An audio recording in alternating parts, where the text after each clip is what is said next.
Ein doppelseitig nutzbares Grafiktablett, das ist das Huion H320M und genau wegen dieser Funktionalität und auch wegen dem Preis, das Ganze kostet gerade mal 50 €, habe ich das einmal näher mir angeschaut, einen kleinen Test gemacht und das Resultat davon, inwiefern das wirklich für digitale Zeichner geeignet ist, dieses Tablet, das zeige ich dir in dem folgenden Video. Und noch ein kleiner Hinweis vorweg: Nein, das Ganze ist nicht gesponsert. Ich habe mir das Tablet mit eigenen Mitteln finanziert und du kannst damit darauf vertrauen, dass es sich hierbei wirklich um einen ehrlichen Review handelt. Also, los geht's! Zunächst einmal darf natürlich ein kleines Unpacking nicht fehlen. Vor allem, weil hier eben neben der wirklich schönen, sleeken Verpackung von dem Tablet selbst du auch direkt eine Tasche für das Tablet mit dazu bekommst, ja, in die sich das Tablet gut verstauen lässt. Direkt ein nices Extra, also direkt ein guter Eindruck. Jedenfalls in der Hauptverpackung findest du nach einer richtig süßen Dankeskarte dann das Tablet gut verpackt, hier in einer roten bzw. korallroten Ausführung.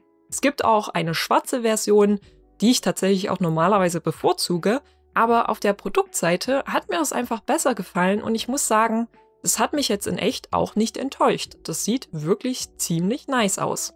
Ja, und hier siehst du ansonsten auch schon die zwei Seiten. Es hat eine Vorderseite mit Schnellzugrifftasten als reines Grafiktablett, wo man auch üblicherweise drauf zeichnet, und aber auch eben eine Rückseite, was ein LCD-Schreibtablett repräsentiert mit nur einer Taste. Irgendwie waren da auch schon irgendwelche Flecken drauf, aber tatsächlich war das einfach nur von dem LCD-Display, wenn man da auf die Löschen-Taste drückt, da komme ich dann später auch nochmal drauf zurück, ist das wieder weg. Ansonsten findet sich zusätzlich in der Verpackung dann noch ein nicer Zeichenhandschuh, das hat mich auch direkt sehr gefreut, weil man damit einfach ergonomischer und besser zeichnen kann. Ja, das verhindert im Prinzip, dass sich ein Ölfilm zwischen deiner Hand und dem Tablet bildet. Da nochmal kleine Erklärung, das ist immer wieder gern gesehen, wenn da die Hersteller sowas mit hinzufügen in das Package.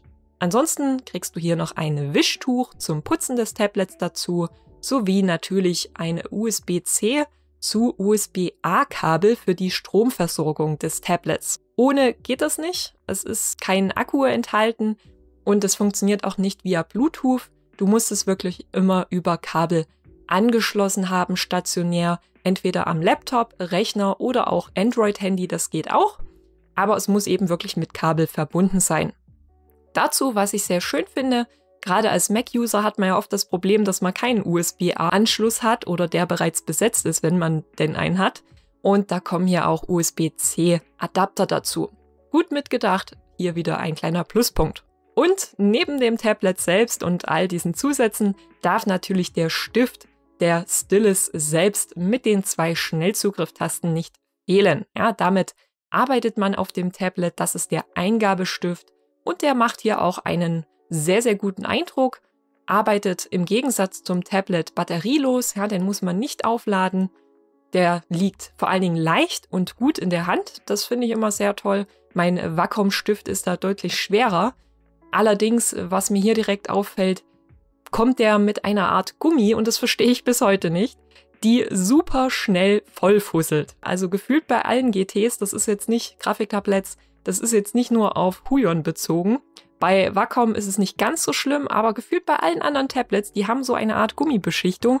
Da packst du den Stift aus und nach gefühlt 3 Sekunden ist das Ding einfach vollgemotzt, als hättest du das irgendwie auf den Dachboden in die hinterste Ecke zwischen allen vermotteten Weihnachtsdekorationen gelegt. Und es sieht dann einfach super schnell sehr dreckig aus. Ja, also lass dich davon nicht beirren. Das passiert leider, man kann es so ein bisschen abrubbeln, aber ja, so ganz wird man die Fussel leider nicht los. Das finde ich immer ein bisschen schade, auch hier wieder, aber gut. Ansonsten findet sich im Rest der Verpackung noch eine Bedienungsanleitung sowie der Stifthalter für den Stylus selbst, der auch hier mit Ersatzspitzen innen drin kommt. Ja, man muss es einfach nur aufschrauben. Da erhält man dann sozusagen Ersatz, sollte dann mal die Spitze heruntergezeichnet sein. Das habe ich allerdings bei meinem Test jetzt überhaupt nicht gebraucht. Die halten in der Regel sehr, sehr lange. Also wenn man einmal so ein Tablet kauft, dann kann man das für gefühlt Jahre, Jahrzehnte nutzen, diese Ersatzspitzen. Ich habe das noch nie gebraucht, da irgendwie neue Spitzen zu kaufen. Das ist also super schön und die Spitzen, das gleich mal vorweg, lassen sich auch sehr leicht wechseln. Das also auch sehr gut gemacht. Ja, und das war's dann aber auch ansonsten schon mit dem gesamten Inhalt und dem Unpacking. Insgesamt macht es einen sehr guten ersten Eindruck mit tollen Extras wie dem Zeichenhandschuh und der Tablet-Hülle. Dafür gibt es einen ersten Daumen nach oben. Kommen wir als nächstes zur Installation des Tablets. Sprich, nachdem wir es ausgepackt haben, schließen wir es an und installieren den Treiber, damit das Ganze auch von unserem Rechner oder Handy erkannt werden kann. Ist an sich auch sehr, sehr leicht oder hat sehr, sehr gut funktioniert, weil einfach die Beschreibung auf der Webseite sehr klar war. Also man folgt dann einfach dem Link, den man in der Verpackung da erhält, lädt sich die Software, den Treiber herunter, schaut nur, dass man nicht irgendeinen anderen Treiber von Huion oder einem anderen verwandten Grafiktablet-Hersteller installiert hat, gegebenenfalls deinstallieren, ja, installiert den neuen Treiber, Rechner neu starten und dann sollte das Ganze in der Regel auch funktionieren. Ja, das ist jetzt kein Hexenwerk, das geht in der Regel sehr leicht. Einziger Wermutstropfen ist, bei mir hat es tatsächlich nicht instant funktioniert, was aber nicht an der Anleitung oder sonst was gelegen hat, sondern tatsächlich war mein erster Kauf einfach von dem Tablet Ausschussware. Ja, also ich habe ein Tablet bekommen, leider wo das Kabel hier einen Wackelkontakt hatte oder auch der Port einfach kaputt war. Sprich, es ließ sich nicht dauerhaft eine Verbindung aufrechterhalten. Aber ich dachte halt, hey, das kann passieren bei 1000 Produkten, die verschickt werden. Gibst denen einfach nochmal eine Chance, tust es zurückschicken und bestellst ein neues Tablet und es hatte dann auch instant funktioniert. Ja, also da auch eine kleine Notiz. Wenn ihr alles richtig macht und es trotzdem nicht funktioniert, habt ihr vielleicht einfach auch ein fehlerhaftes Tablet bekommen. Das kann passieren. Ja, da nicht verzweifeln, einfach nochmal eine Chance geben dem Unternehmen und dann funktioniert es auch in der Regel. Wenn es dann auch noch nicht funktioniert, das wäre jetzt eine andere Geschichte gewesen. Wenn dann auch wieder ein fehlerhaftes Tablet gekommen wäre, ja klar, dann kannst du natürlich eine schlechte Bewertung geben. Aber ich würde mich immer erstmal zurückhalten mit so einer Bewertung, wenn man noch nicht alles probiert hat. Das nur als kleine Notiz nebenbei. Jedenfalls habe ich das Ganze dann an meinem macOS-Rechner getestet. Theoretisch, das hast du ja vielleicht schon gesehen, ist es auch für Windows, Linux, alle gängigen Betriebssysteme und sogar auch Android verfügbar bzw. kompatibel, das Tablet. Aber dadurch, dass ich kein Android-Handy besitze, nur ein iPhone, habe ich das jetzt nicht testen können. Das wäre jetzt noch ausstehend vom Test her. Ja, aber nur, dass du Bescheid weißt, es geht eigentlich für alle Betriebssysteme. Und das Erste, was ich dann auch mal gemacht habe, ist erstmal einfache Striche zu zeichnen, ja, mich ein bisschen vertraut zu machen mit dem Tablet. Es hat sich direkt gut angefühlt. Allerdings, was man eigentlich auch macht, nachdem man den Treiber installiert hat und so erste Striche zeichnet, eigentlich richtet man das Tablet dann noch individueller für sich ein, indem man diese einzelnen Tasten mit Hotkeys bzw. Shortcuts belegt, um einfach effizienter arbeiten zu können. Also zum Beispiel anstatt dann auf der Tastatur STRG Z einen Schritt rückgängig zu machen, klickt man dann hier auf einen der Button, was viel schneller geht, ohne dass man seine Hand vom Tablet wegbewegen muss. Ja, und das habe ich dann gemacht. Das geht in der Treibersoftware von dem Huion Tablet selber. Dadurch, dass ich schon viele Jahre mit einem Tablet von Wacom arbeite, das ist auch hier so ein bisschen mein Vergleichsobjekt, habe ich natürlich schon eine Tastenbelegung, die mir in Fleisch und Blut übergegangen ist. Und da habe ich natürlich versucht, diese möglichst nah auf dieses andere Layout zu mappen. Und das geht auch über die integrierte Software sehr, sehr leicht. Also es ist sehr intuitiv, da kommst du super schnell rein. Du weißt, aha, das sind die Tasten, klickst du drauf, gibst dein Hotkey ein und fertig. Und dann funktioniert das auch. Du kannst es auf spezielle Programme mappen. Ich habe es jetzt einfach mal allgemein für die Bedienung des Rechners gemappt, weil ich es in der Regel ein Tablet nur in Photoshop oder mal in Blender benutze und da sind die Shortcuts dieselben. Also hat alles wunderbar funktioniert, die Einrichtung, wenn man mal von den anfänglichen Startschwierigkeiten mit dem fehlerhaften Tablet absieht. Aber das ist ja nicht die Regel. Deswegen würde ich auch hier sagen, hat super geklappt. Leichte, intuitive Installation und Bedienung der Treibersoftware. An dieser Stelle aber noch ein kleines Extra für dich, weil du hast es ja eben schon gesehen, ich habe ganz spezielle Hotkeys auf diese Tasten gemappt. Und wenn du auch diese Belegung haben möchtest, ja, wenn du eine ähnliche Belegung für deine Tasten nutzen möchtest, ich habe das über Jahre jetzt schon ausgetestet, es funktioniert sehr gut, dann schau einmal in die Beschreibung, da findest du mein kostenloses Zeichner-Kit, wo ich dir genau diese Tastenbelegung integriert habe in eine Lektion und neben dem findest du auch viele weitere Tipps, wie du mit dem digitalen Zeichnen an sich starten kannst. Und das eben komplett kostenlos. Lass dir das nicht entgehen, wie gesagt, Link findest du in der Beschreibung. Okay, kommen wir jetzt aber mal zum Wichtigsten, nämlich wie gut funktioniert das Zeichnen auf dem Tablet selbst. Dabei habe ich erstmal einen Test rein für die Vorderseite gemacht, den wir uns auch zuerst anschauen, bevor wir dann noch auf die Rückseite übergehen. Zunächst einmal ist es wichtig zu verstehen, dass es sich hierbei um ein Stift-Tablet handelt, kein Display-Tablet. Das heißt, beim Zeichnen schaust du nicht auf das Tablet, sondern da liegt lediglich deine Hand, da zeichnest du mit dem Stylus drauf, aber du schaust auf deinen Rechner, auf deinen Bildschirm. Ja? Das finde ich persönlich tatsächlich besser, wenn ich am Rechner arbeite, weil es oft die ergonomischere Wahl auch ist. Ja, man hat sowohl eine bessere Haltung, wenn man gerade zum Bildschirm schaut, die meisten Display-Tablets sind da ein bisschen geneigt, und man hat eben auch durch den externen Monitor, den Bildschirm, oft eine viel, viel größere Fläche, was besser für die Augen ist und auch einfach für das Arbeiten selbst, als bei den meisten Display-Tablets. Eine genauere Unterscheidung, wann Stift- oder Display-Tablets für dich Sinn machen kann, was da für dich besser ist, da habe ich schon mal einen Beitrag verfasst.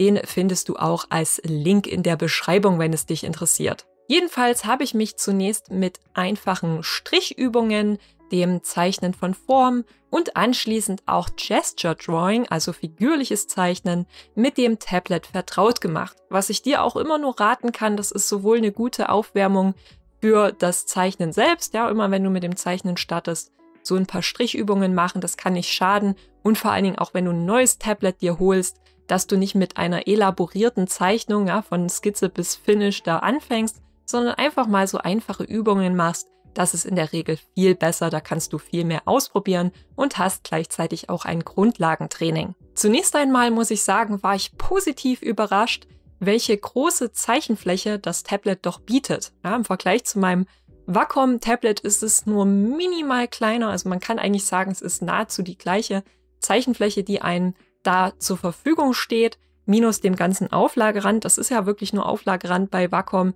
hat man hier wirklich die gleiche Fläche, die einem zum Zeichnen zur Verfügung steht.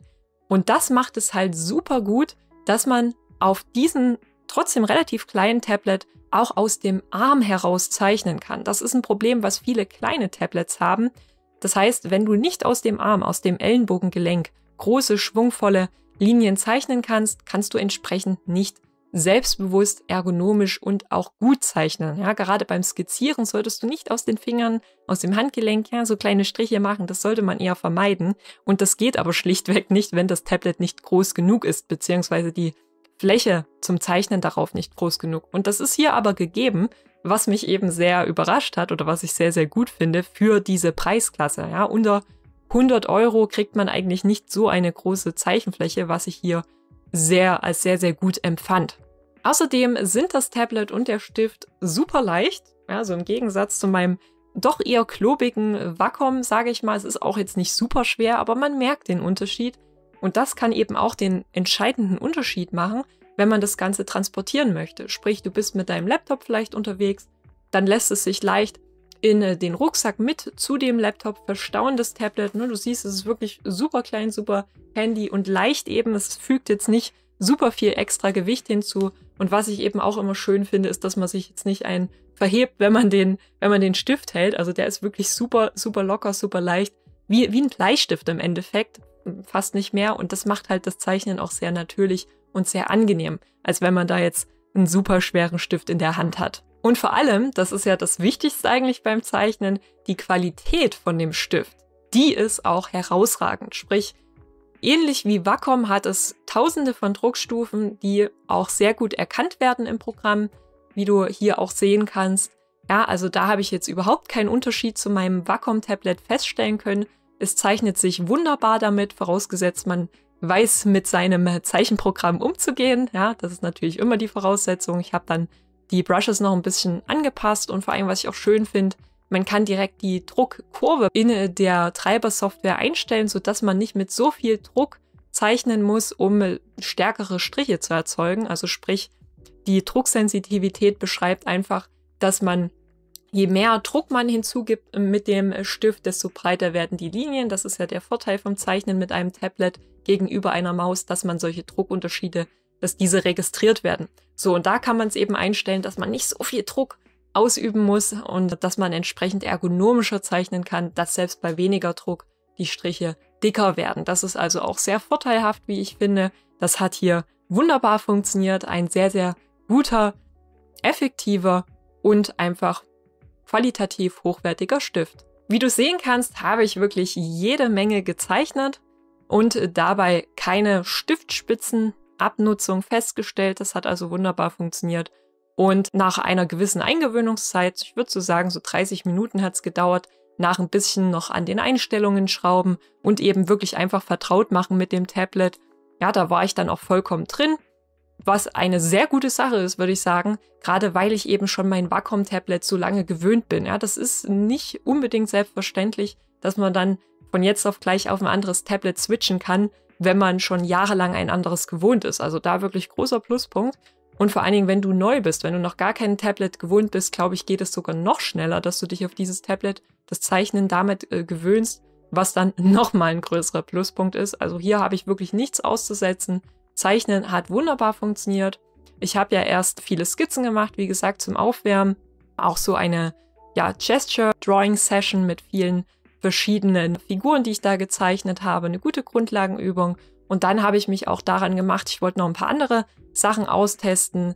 Ich arbeite ja auch 3D mit Blender und ZBrush. Sculpting zum Beispiel, das kann man auch mit dem Tablet machen oder das wird oft damit gemacht. Ich wollte einfach noch so ein paar andere Disziplinen austesten und das hat auch wunderbar funktioniert, hat sich sehr gut angefühlt. Es gab keine Probleme, dass irgendwie das Tablet ausgefallen wäre. Also es war wirklich durchweg, war ich davon positiv überrascht, muss ich sagen. Bei dieser Preisklasse ist das nicht selbstverständlich.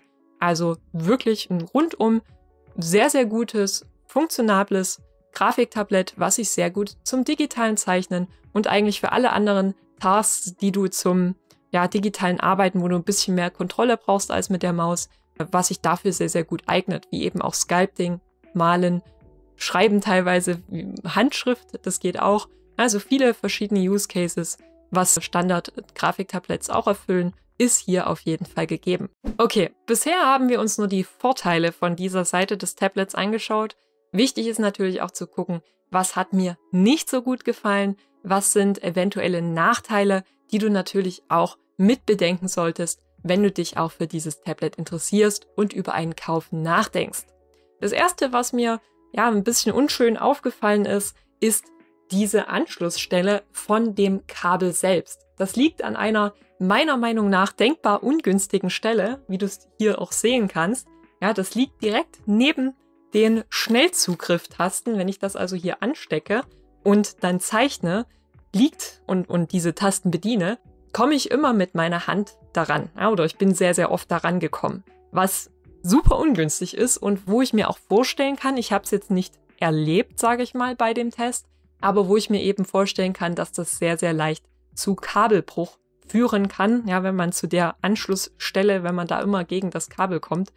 Das ist ziemlich blöd gelöst. Wacom macht das da deutlich besser. Die haben die Anschlussstelle, ja, das ist mein eigentliches Haupttablet, mit dem ich arbeite, das Wacom Pro M, ja, und das hat eben die Anschlussstelle genau auf der gegenüberliegenden Seite, was deutlich mehr Sinn macht, dass man dann hier das Ganze deutlich leichter bedienen kann, ohne Kabelbruch zu riskieren, das meine ich. Und das ist schon so ein erster Wermutstropfen, wo ich denke, das hätte man besser lösen können, aber es ist jetzt auch kein Ausschlusskriterium. Wie gesagt, es ist nicht passiert, zumindest bei meinem zweiten Tablet, was ich dann bekommen habe, dass es irgendwie gebrochen ist oder beschädigt wurde, aber das kann eben durchaus auf Dauer passieren. Also da schon mal eher nicht so gut. Der nächste kleinere Nachteil, der mir aufgefallen ist, hast du gerade auch schon so ein bisschen gesehen. Im Gegensatz zu dem Wacom-Tablet bietet das Huion-Tablet hier keine extra Auflagefläche. Sprich, für die Hand du liegst dann immer mit der Hand direkt auf dem Rand, was unbequem sein kann, unergonomisch ist. Ja, das führt auf Dauer auf jeden Fall zu Schmerzen.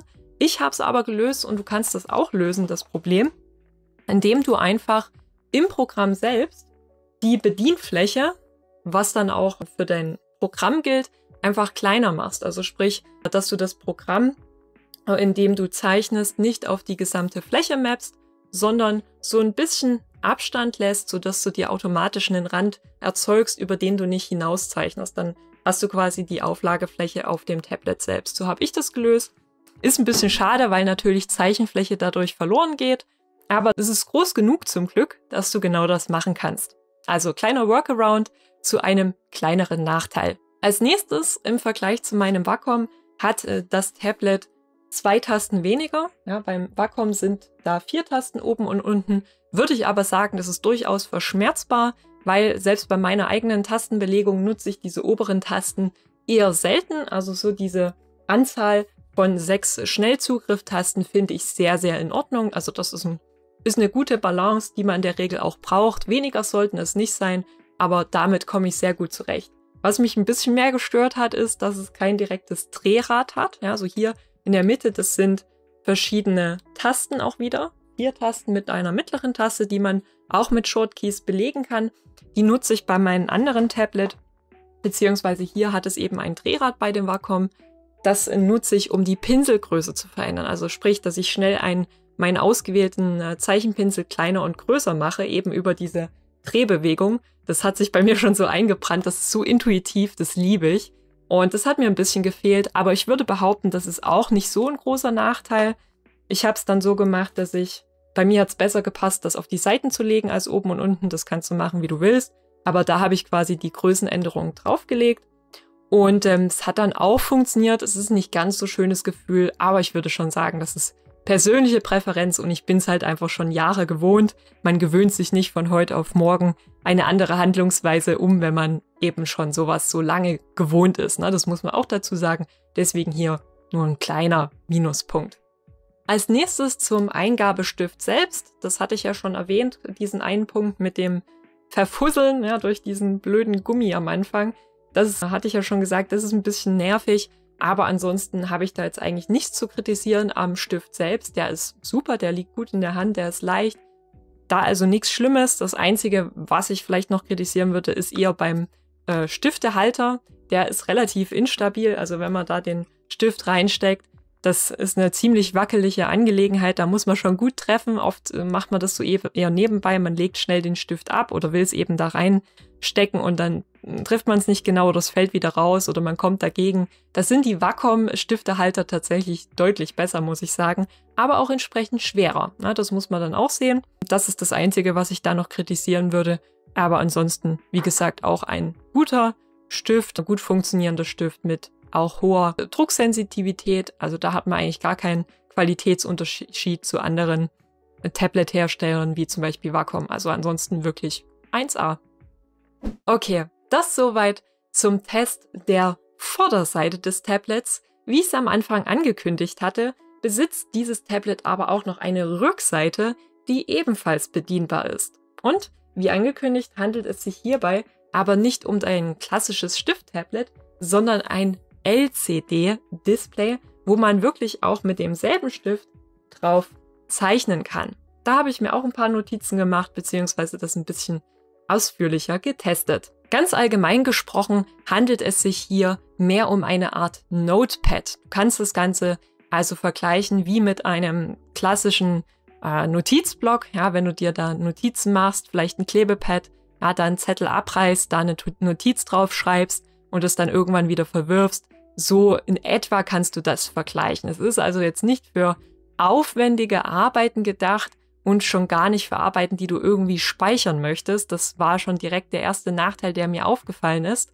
Es gibt leider keine Möglichkeit, das, was du auf dieser Seite zeichnest, auf diesem LCD-Tablet, das zu speichern. Das finde ich super schade. Das hätte man doch irgendwie integrieren können. Weil so ist es halt dann weg. Wenn du auf diese Löschen-Taste drückst, ja, diese einzige Taste, die sich auf der Rückseite befindet, und da kann es auch mal passieren, dass man da schnell drauf kommt, ja, dann ist das, was du gezeichnet hast, halt einfach weg. Ja, es wird wegradiert. Und die einzige Möglichkeit, da wirklich etwas zu speichern, ist mehr oder weniger, dass du halt einfach mit deinem Handy ein Foto machst. was aber auch irgendwie so ein bisschen doppelt gemoppelt ist. So ein bisschen wie nicht ein Screenshot machen, sondern halt mit dem Handy halt den Bildschirm abfotografieren. Das finde ich immer in der heutigen Zeit ein bisschen wack. Das hätte man anders lösen können. Und entsprechend finde ich diese Rückseite auch jetzt nicht so sinnvoll. Ich habe da ein paar Sachen gezeichnet. Es lässt sich auch gut mitzeichnen. Der Stift wird gut erkannt. Also es wird mit demselben Stift ja gearbeitet. Die Linien erscheinen okay. Es gibt jetzt nicht so eine krasse Drucksensitivität, sprich man kann da jetzt nicht so krasse Linienunterschiede zeichnen. Schon dick auf dünn, aber jetzt nicht so sensitiv wie auf der Vorderseite. Da sind auf jeden Fall auch Abstriche zu machen. Schwierig, da irgendwie wirklich einen Use Case zu finden, wo ich sage, das braucht es unbedingt oder es gibt nicht andere Mittel, die leichter und nachhaltiger sind. Ja, also das ist so ein bisschen ein Gadget, wo ich sehe, ja, es lockt. Es hat mich ja auch gelockt. Ich fand es interessant, diese Rückseite. Aber im Endeffekt, wenn wir ehrlich sind, für schnelle Notizen, ja, oder man ist vielleicht bei einer Gesture Drawing Session, da könnte ich es mir gut vorstellen, das vielleicht noch als Hinweis. Wenn man da eine schnelle Zeichnung erstellt, die gehen ja in der Regel diese Sessions von 10 Sekunden bis 2 Minuten, wirklich schnelle Zeichnungen hintereinander, dass man sich da auch nicht dran festklebt, zu sehr verliebt in die Zeichnung. Nein, man löscht es dann schnell und dann geht es weiter mit der nächsten Zeichnung. Für sowas kann das sehr gut sein, ja, man hat ja auch eine große Fläche oder die Fläche ist groß genug, aber im Endeffekt tut es dann halt auch ein iPad oder das Stift-Tablet mit dem Laptop, und da kann man es halt dann auch speichern. Deswegen, ja, nun, ich würde sagen, die Rückseite braucht man jetzt nicht unbedingt, vor allen Dingen, weil, und das verstehe ich nicht so ganz, man ab und zu trotzdem auch Flecken erhält, selbst wenn man nicht mit dem Stift draufzeichnet. Also Flecken meine ich, diese, was ja eigentlich blaue Farbe ist von dem Stift, erscheinen manchmal, wenn man einfach nur mit dem Finger drauf geht, diese blauen Flecken auf dem Tablet und da kann man sich dann auch schon die Zeichnung versauen. Also insgesamt da eher ein Daumen nach unten. Das finde ich jetzt eher nicht so praktisch, diese Rückseite. Oder ich finde, die braucht man eigentlich nicht. Also wenn du dir deswegen das Tablet holen möchtest, weil du hier irgendwie noch ein LCD-Notizbuch, sage ich mal, auf der Rückseite hast, oder Notepad, würde ich es dir eher nicht empfehlen. Kommen wir jetzt abschließend noch zu meinem Fazit. Also, was halte ich insgesamt von diesem Huion Tablet, dem Inspiroy Ink H320M? Ist das für digitale Zeichner geeignet? Und da muss ich sagen, ein ganz klares Ja. Und zwar aber nur, wenn wir von dieser Vorderseite sprechen. Ja, wir müssen bedenken, es handelt sich hier um ein 50-Euro-Tablet, also ein super günstiges Einsteigermodell, was aber viele Optionen bietet, hier auch Profimodelle, wie eben mein Wacom Pro M, hier von 200 bis 500 Euro Preisklasse, bieten, da kommt es ran. Ja, es hat eine ähnlich große Zeichenfläche, was super wichtig ist für ergonomisches und effizientes, gutes Zeichnen. Das haben viele solcher günstigen Tablets nicht. Es hat eine angenehme Anzahl von Schnellzugrifftasten, kann man eigentlich super belegen. Und man hat auch einen Stift dazu, der eine ähnliche Druckstufenanzahl hat wie Profi-Tablets. Also man hat hier überhaupt keine Abstriche, was das Zeichnen angeht. Wenn man nur nach dem Zeichnen, nach der Qualität geht, kriegt man hiermit die gleichen Ergebnisse hin wie mit einem Profi-Tablet, was teurer ist, wie eben das Wacom.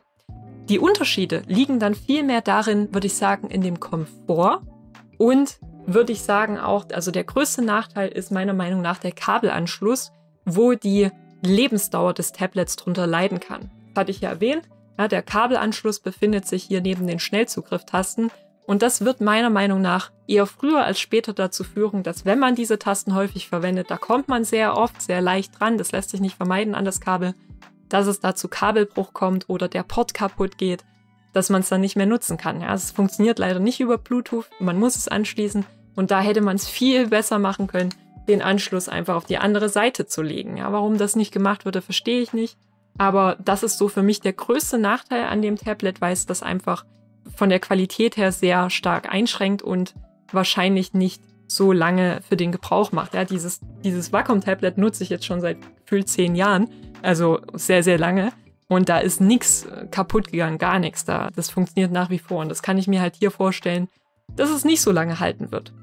Abgesehen davon sind alle anderen Nachteile aber eher Luxusprobleme, würde ich sagen, wie dass man eben im Gegensatz zum Wacom keine Auflagefläche hat für die Hand. Ja, das macht es unergonomisch, aber das kann man wiederum mit dem Hack lösen, was ich dir erklärt habe. Ja, dass man einfach die genutzte Fläche ein bisschen einschränkt. Dann kann man immer noch gut genug aus dem Arm zeichnen. Funktioniert nach wie vor. Ansonsten macht es auch einen wertigen Eindruck. Es ist ein bisschen billigeres Material als bei Wacom, ist nicht so fein gearbeitet. Drehrad ist eine Präferenz, würde ich sagen, dass es hier Tasten sind und kein richtiges Drehrad, wo man mit dem Finger entlang sliden kann, fand ich persönlich ein bisschen schade. Und ich bin es auch anders gewohnt, aber gewöhnt man sich auch dran, vollkommen fein. Ja, ansonsten, da würde ich also sagen, für Anfänger als auch für Profizeichner kann das vollkommen genügen, wenn du digital zeichnen möchtest. Und vorausgesetzt, Stift-Tablet macht dir auch nichts aus, sprich, dass du nicht auf das Tablet schaust, sondern an einen Monitor. Das ist natürlich Voraussetzung. Aber dann würde ich sagen, ist für alle Anfänger, Profis sehr, sehr gut geeignet. Also da würde ich tatsächlich auch drüber nachdenken, wenn es nicht mit dem Kabelanschluss wäre. Wenn mal irgendwann mein Wacom kaputt gehen sollte, ob ich mir nicht eher sowas zulege. Ansonsten, wegen dieser Funktionalität mit der doppelten Seite, mit dem LCD-Display auf der Rückseite, wenn du dir das nur deswegen holen möchtest, dann würde ich sagen, oder wenn das der Grund ist, warum es für dich interessant ist, würde ich sagen, wie du jetzt gesehen hast, hol's dir eher nicht. Also diese Rückseite können wir einfach mal, die drehen wir mal um, die bringt eigentlich gar nichts. Ja? Also da kannst du zwar ein bisschen drauf zeichnen, so, aber allein schon dadurch, dass du das nicht speichern kannst, dass du das immer, was du gezeichnet hast, dann abfotografieren müsstest oder du halt schnell mal auf diesen Knopf hier oben kommst, gerade beim Transport dann unterwegs, dann ist der Use Case eigentlich quasi nicht vorhanden. Du löschst dann vielleicht aus Versehen ein aufwendiges Gemälde, wenn du schon dich hier abgemüht hast, ohne Zurücktasten. Das kommt ja auch dazu. Du kannst hier nichts rückgängig machen. Einmal gezeichnet ist dann halt.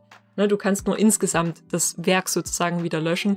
Macht's für mich halt nicht, also macht's für mich eher zu einer Einkaufsliste, einer Luxus-Einkaufsliste und für mehr kannst du es eigentlich nicht gebrauchen. So, ne, also da realistisch bleiben. Aber wenn wir uns nur das Grafiktablett anschauen, ist es wirklich ein super Ding.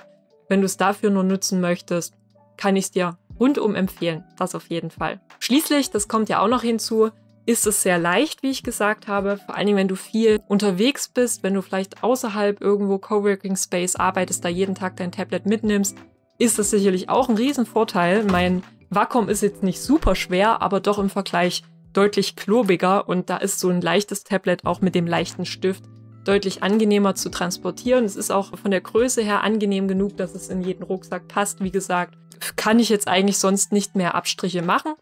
Hat meinen Test bestanden, sowohl das Zeichnen als auch die Qualität des Materials. Wie gesagt, mit dem Abstrich des Anschlusses habe ich sonst aber nicht viel mehr zu meckern. Okay, und das war es aber auch schon mit meinem Review zu dem Huion H320M Grafiktablett, dem beidseitigen Grafiktablett. Ich hoffe, es hat dir gefallen und ich hoffe, du kannst jetzt eine bessere Kaufentscheidung treffen, solltest du dich für dieses Tablet interessieren. Wenn du dich hingegen für ein anderes Tablet interessierst, welches ich noch nicht gereviewt habe, schreib mir das gerne einmal in die Kommentare, das schaue ich mir natürlich auch gern einmal an.